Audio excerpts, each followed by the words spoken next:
New details in a Target 12 Investigators exclusive, City Spies. Last night we showed you Providence has spent hundreds of thousands of dollars on private investigators. These are outside companies hired by the city to go undercover, checking out workers or retirees accused of abusing the system. Records reviewed by Target 12 show Providence taxpayers have spent $375,000 on private investigators since 2003. And new this morning, we've learned just 3 companies have gotten all of that work. Target 12 investigator Tim White is here with the latest details. We reviewed a decade's worth of vendor payments made by the city to private investigators, and we found nearly 2/3 of those payments went to one firm.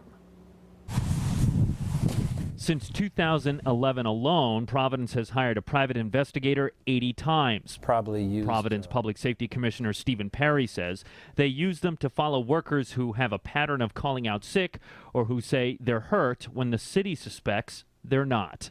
Look, we don't want to be following our people. We trust them. The majority come to work every day. The majority are good, honest, hardworking people. But those who are abused, they should be aware that we'll do everything we can to stop the abuse. Of the $375,000 the city has spent in the last 10 years, the lion's share of the money, just over $228,000, has gone to interstate investigations out of Cumberland. Just over $122,000 has gone to firm Investigative Services out of Warwick. And more than $23,000 has gone to Information with Integrity, a Providence PI firm. Records show vendor payments range from a few $100s up to $7,200.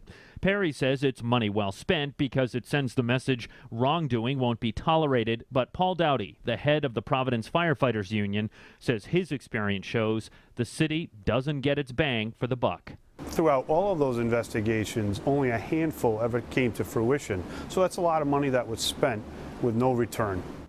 A city spokesperson tells us they have never gone through the bidding process to hire these private investigators, claiming they are considered consultants, which they say allows them to avoid having to go out to bid. With the Target 12 investigators, Tim White, Eyewitness News. And you can head to our website to see exactly how much the city has spent to spy on their own employees over the last 10 years. The interactive chart is online right now at WPRI.com.